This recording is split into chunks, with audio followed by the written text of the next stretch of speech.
Hi guys, আজকের পর্বে আমরা দেখাবো যে কিভাবে আপনারা এলিমেন্টর দিয়ে একটি মেগা মেনু ক্রিয়েট করবেন। তো এলিমেন্টর দিয়ে মেগা মেনু ক্রিয়েট করা নিঃসন্দেহে অন্য সবকিছুর থেকে সহজ। আশা করি এই ভিডিওটা আপনাদের অনেক ভালো লাগবে। তো চলুন শুরু করা যাক। তো এলিমেন্টর দিয়ে মেগা মেনু তৈরি করলে মেনুটা অনেক পরিষ্কার থাকবে, পরিষ্কার পরিচ্ছন্ন ফ্রেশ একটি মেনু হবে এবং খুব দ্রুত তৈরি করতে পারবেন। তো আমরা অলরেডি এলিমেন্টর ইনস্টল এবং অ্যাক্টিভ করে ফেলেছি। আপনারা আশা করি এটা করতে পারবেন, যেহেতু এটা নতুন কিছু না। আমি অলরেডি আপনাদেরকে এলিমেন্টর দিয়ে বিস্তারিত ক্লাসেও দেখিয়েছি।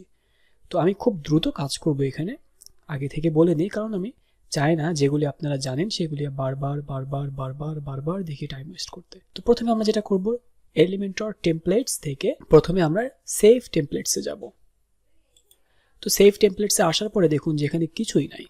আমরা একটি টেমপ্লেটস ক্রিয়েট করব, অ্যাড নিউ। তারপরে আমরা অ্যাড নিউ ক্লিক করার পরে এখানে খেয়াল করুন পেজ এবং সেকশন রয়েছে। যেহেতু আমরা ফ্রি ভার্সন ইউজ করছি, তো সেক্ষেত্রে আমরা সেকশন সিলেক্ট করব এবং প্রিমিয়াম ভার্সনেও সেকশন সিলেক্ট করব।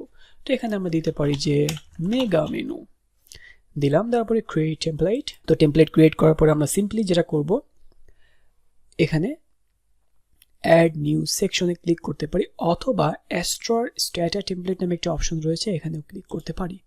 তো ক্লিক করার পরে আমরা অ্যাস্ট্রার যে অপশনগুলি রয়েছে এখানে খেয়াল করুন ফ্রি। তার আগে আমরা এখান থেকে সিলেক্ট করব ব্লকস করার পরে আমরা এখান থেকে দেখি যে আসলে মেনু নামে কোনো ব্লকস আছে কিনা। তো নেই। তো আমরা একটু দেখি যে মেনু রিলেটেড কোনো কিছু হয় কিনা। যদি না হয় তাহলে আমরা ম্যানুয়ালি ক্রিয়েট করে দিব। আপনি যে কোনো কিছু অ্যাড করতে পারবেন। উদাহরণস্বরূপ আমার ধরুন এটার ভালো লেগেছে এই টেমপ্লেটটা বা এটা, তো আমি এটাকে ইম্পোর্ট করতে পারি। সিম্পলি এটাকে ইম্পোর্ট করি। আপনারা এই একটা দেখলে বুঝতে পারবেন যে এটা কিভাবে কাজ করে এবং আপনারা যে কোনো কিছু অ্যাড করতে পারবেন। আপনারা লিস্ট আইটেম দিয়ে যে কোনো ধরনের লিস্ট আইটেম, যে কোনো ধরনের ডিজাইন, যে কোনো ধরনের সেকশনকে আপনারা মেনুতে অ্যাড করতে পারবেন ইজিলি। তো আমাদের এটা হয়ে গেছে। আমি এটাকে সিম্পলি পাবলিশ করব, দেন হয়ে গেল। এরপরে আমরা যাব ওয়ার্ডপ্রেস ড্যাশবোর্ডে আসার পরে অ্যাপিয়ারেন্স, মেনুস। এখন আমরা এখানে দেখুন যে অনেকগুলি মেনু ক্রিয়েট করেছিলাম। তো এগুলি হচ্ছে আমরা ম্যানুয়ালি ক্রিয়েট করেছি। তো আমরা এখন আরেকটি মেনু ক্রিয়েট করব। তো এই অ্যাবাউট মিতে আমরা আরেকটি মেগা মেনু ক্রিয়েট করব, অথবা আমরা এখানে নিতে পারি যে একটি টাইটেল দিতে পারি, যেটা দিতে পারি আমরা এলিমেন্টর মেগা মেনু, যাতে করে আপনাদের বুঝতে সুবিধা হয়। তো খেয়াল করুন এলিমেন্টর মেগা মেনু নামে এই ব্লগের আগে আমরা একটি মেনু নিয়েছি। এটাকে সেভ টেমপ্লেট বা সেভ মেনুতে ক্লিক করলাম, দেন আমি ভিউ করব। তো এটা ভিউ করলাম। এখানে ভিউ করার পরে খেয়াল করুন এলিমেন্টর মেগা মেনুতে কিন্তু কিছুই নাই। তো এখানে খেয়াল করুন যে এলিমেন্টর এটা আমাদের আগের মেনু অ্যাবাউট আস, আর এটা হচ্ছে এলিমেন্টর মেগা মেনু। তো এলিমেন্টর মেগা মেনুতে আমরা মেনু তৈরি করব। তো সেটা করার জন্য অলরেডি আমরা একটা সেকশন ক্রিয়েট করে ফেলেছি এলিমেন্টরে। এবার আমরা মেনুতে অ্যাড করব। তো সিম্পলি আমরা মেনু ক্রিয়েট করেছি একটি, এই যে এলিমেন্টর মেগা মেনু, এখানে অ্যাড করব। কিভাবে করব? আমরা অ্যাড করার জন্য আমরা এর নিচে আরেকটি মেনু অ্যাড করতে হবে। তো এখানে আমরা লিখি যে সিম্পলি কি দেওয়া যায়, মেগা মেনু, এতটুকু দিয়ে দিলাম। দেওয়ার পরে আমরা এটাকে এই এলিমেন্টর মেগা মেনু নিচে নিয়ে আসব।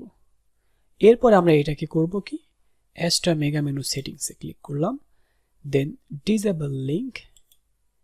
এরপরে আমরা করব hide menu label and descriptions, এটা করে দিলাম। তো এটা সেভ দিলাম। দেওয়ার পরে দেখুন যে কি হয়। আচ্ছা, তো এটা করার এই পর্যন্ত করার পরে আমরা একটু সেভ করে দেখি যে কি হয়। সেভ করে দেখার পরে দেখুন যে এখানে কিছুই নাই। তো আমরা এবার একটি মেনু অ্যাড করব এখানে, মেগা মেনু, যেটা আমরা এলিমেন্টর দিয়ে করেছিলাম। তো সেটা করার জন্য আমরা এখানে কিন্তু অবশ্যই আমরা মেগা মেনু সিলেক্ট করে নিতে হবে, যেটি মেগা মেনু হবে। তো এটা মেগা মেনু আমরা করে নিয়েছি। নেওয়ার পরে এবার আমরা এই মেগা মেনুর নিচে যে অপশন রয়েছে সেটাতে আসবো। আসার পরে কন্টেন্ট সোর্স, এই কন্টেন্ট সোর্সটাকে আমরা করব কি, যে ডিফল্ট, এই ডিফল্টটাকে আমরা টেমপ্লেট সিলেক্ট করে দিব। দেওয়ার পরে আমরা এই টেমপ্লেট থেকে সার্চ করব। এখানে দিব যে মেগা মেনু নামে আমরা একটি এলিমেন্টর টেমপ্লেট করেছিলাম, সেটা এখানে অ্যাড করে দিলাম। দেওয়ার পরে সেভ করব। দেন আমরা আমাদের মেনুটাকে রিলোড দিই বা পেজটাকে রিলোড দিলে দেখবেন যে এখানে ওই মেনুটা চলে আসছে।